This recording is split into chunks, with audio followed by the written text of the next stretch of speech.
আপোনালোকৰ প্ৰতিবাদী কাৰ্যসূচীৰ মূল বিষয়বস্তু কিহৰ ওপৰত প্ৰতিবাদ কৰিছে? হয়, প্ৰথমে মই মোৰ সাংবাদিক ভাই আৰু মোৰ শ্ৰদ্ধা যিমান আজি এই প্ৰতিবাদত অংশগ্ৰহণ কৰিছে চবকে মই ধন্যবাদ দিব বিচাৰোঁ তথা আমাৰ অসমবাসী ৰাইজ যিমান আদিবাসী আছে আৰু অসমবাসী ৰাইজকে মই ধন্যবাদ দিব বিচাৰোঁ।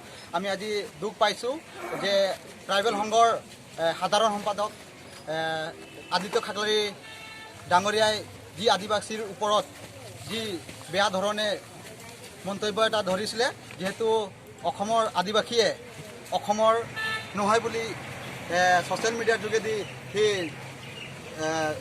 যোগেদি দিছে।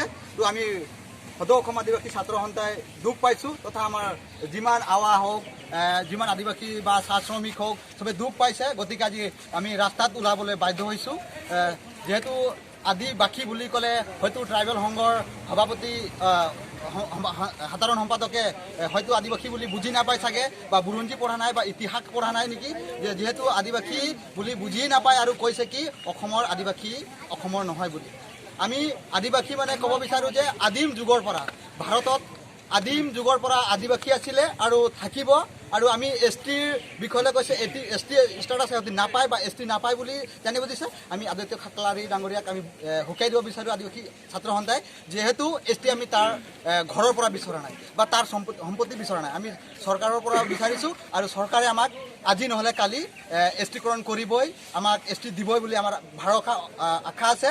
আৰু আদিত্য খাকলাৰীক আমি আৰু তেখেতৰ যিমান নেকি চেলা বুলিয়ে ক'ব লাগিব, এতিয়া আমি নাজানো, তেখেতবিলাকৰ বহুতে মন্তব্য আহি আছে যে আমাক বোলে ইহঁতি আদিবাসী ভালকৈ পঢ়াই দিম বা আমাৰ তাত আহক শিকাই দিম, এই ধৰণৰ কিছুমান বক্তব্য কৰি আছে। আমি দেখি আছোঁ কিছুদিন ধৰি ছ'চিয়েল মিডিয়াত। আমি সঁচাকৈ বহুত দুখ পাইছোঁ আদিবাসী ছাত্ৰ সন্থাই। তেখেতক বুৰঞ্জী শিকিব মন আছে বা পঢ়িব মন আছে বা সিহঁতি জানে, যদি ভাল কথা যদি নাজানে ভালকৈ তেতিয়াহ'লে আমাৰ তাত আহক, আমি শিকাম।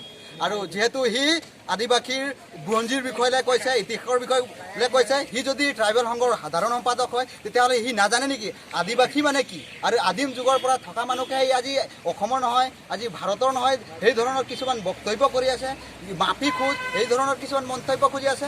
আমি তেখেতক একো ডিষ্টাৰ্ব দিয়া নাই, তেখেতৰ সংঘক লৈ আমি একো কোৱাও নাই বা আমি আদিত্য খাকলাৰীৰ বিষয়ে একো কোৱা নাই। কিন্তু সি যি ধৰণে ডাইৰেক্ট আদিবাসীৰ এছ টিকৰণৰ বিষয়ে যেতিয়া আহিছে, ডাইৰেক্ট আদিবাসীয়ে এছ টি নাপাব লাগে বা আদিবাসী অসমৰ নহয় বুলি সেই ধৰণৰ মন্তব্য দিছে, আমি বেয়া পাইছোঁ। আমি আদিত্য খাকলাৰী ডাঙৰীয়াক শুকাই দিব বিচাৰোঁ যে যি ধৰণৰ মন্তব্য কৈছে ছ'চিয়েল মিডিয়াৰ যোগেদি, সেই ধৰণে আমাৰ অসমৰ আদিবাসী ছাত্ৰ সন্থাক বা আদিবাসী চাহ শ্ৰমিকসকলক ক্ষমা বিচাৰিব লাগিব।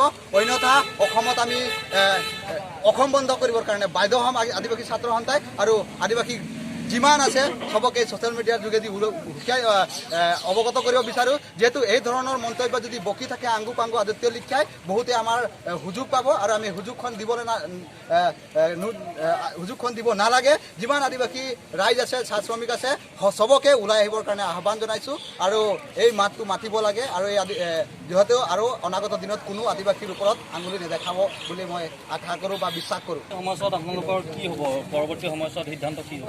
পৰৱৰ্তী সময়ত যদি আদিত্য খাকলাৰীয়ে ক্ষমা নিবিচাৰে তেতিয়াহ'লে আমি অসমত বৃহৎ আন্দোলন কৰিবলৈ বাধ্য হ'ম। ধন্যবাদ।